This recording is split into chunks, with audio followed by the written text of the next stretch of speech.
Orang-orang yang mengenakan ada pada diri setiap orang,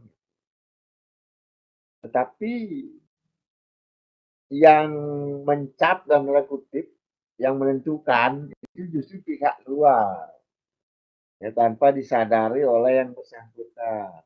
Kan itu tidak mengikat kategori. Nanti kita sampai di contoh supaya lebih jelas.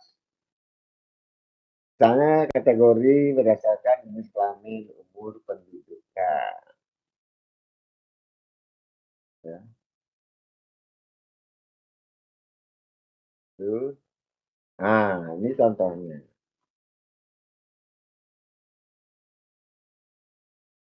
Misalnya kalau kita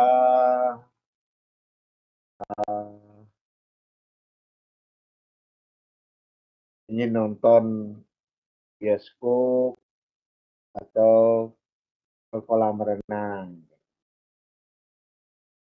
ya. Orang luar kan, pemilik bioskop atau pemilik kolam renang yang mengelompokkan kita kan. Nah, kategori dewasa, di sini kolamnya. Kategori anak-anak di sini, sehingga kita harus mengelompokkan diri, ya bukan karena kita, ya, tapi karena mereka yang mengelompokkan. Nah, itu disebut kategori. Ya. Atau penumpang kendaraan atau pesawat. Jadi hanya untuk kepentingan itu, bukan karena kita. Nah, kan ada itu, dulu pernah ada itu ya, retail itu, toko retail yang anak-anak tidak boleh masuk.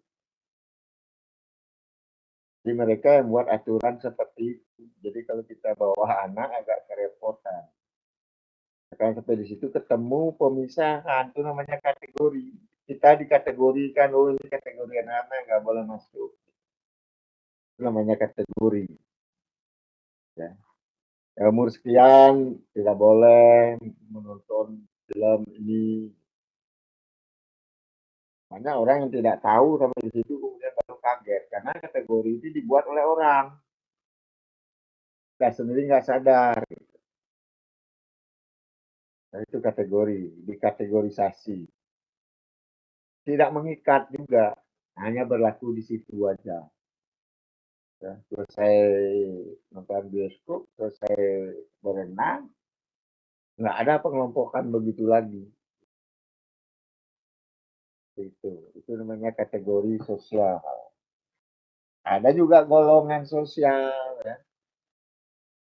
Ini tolong dicermati ini ya, ini beda-beda tipis ya. Sering disamakan, orang sering rancu itu yang mana kategori, yang mana golongan sosial.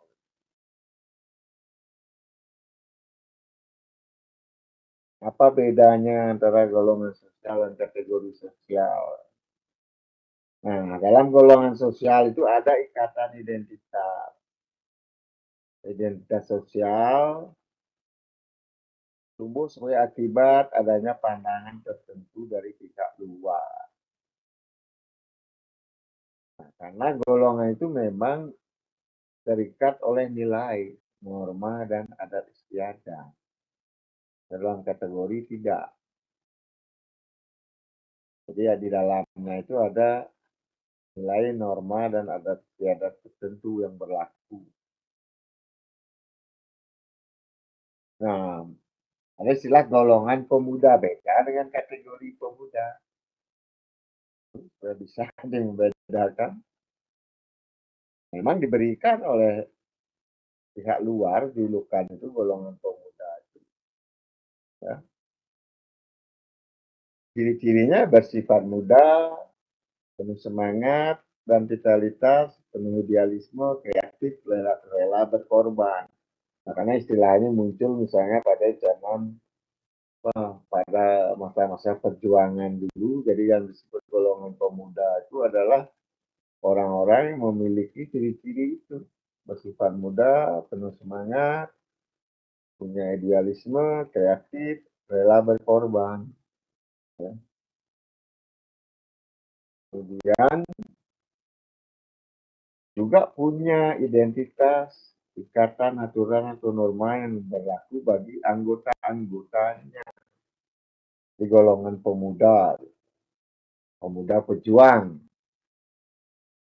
orang-orang muda yang rela berjuang, ya, ada identitas dan ikatan, aturan atau norma seperti itu.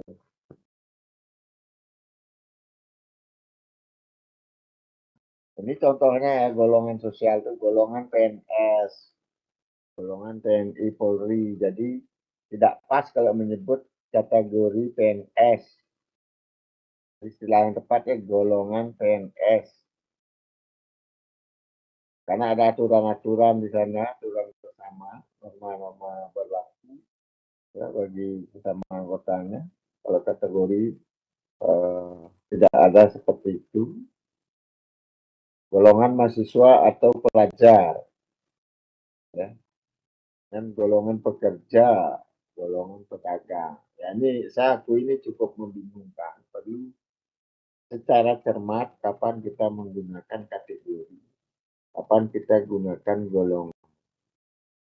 Sebagai contoh kalau nonton bioskop karena berwisata itu biasanya digunakan kategori karena itu diberlakukan hanya di situ, ya, dan itu tidak berlaku lagi setelah itu.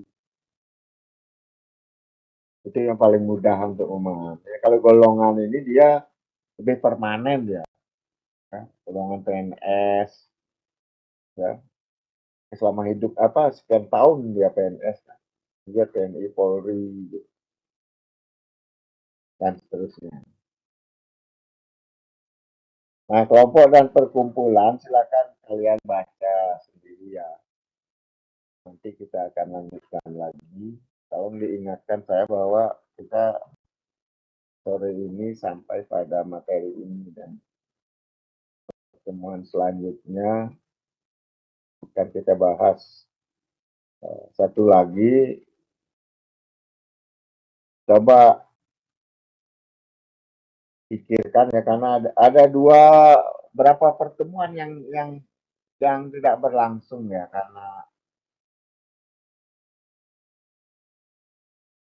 karena apa ya gangguan koneksi indigo ya tempo hari dan juga karena acara Yes Natalis itu saya lupa itu berapa pertemuan yang hilang. Dua, Pak. Dua ya. Oke ya. Jadi nanti kita pikirkan kompensasinya apa kita cari waktu lain atau dalam bentuk penugasan gitu ya. Jadi dua ya, jadi sama-sama mengingatkan.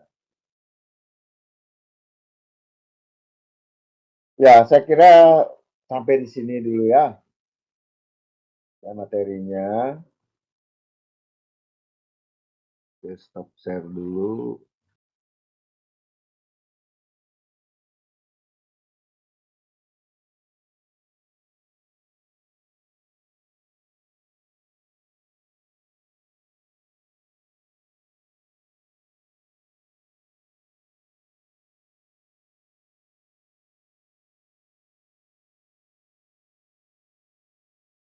Ya, sampai di sini dulu pertemuan kita ya.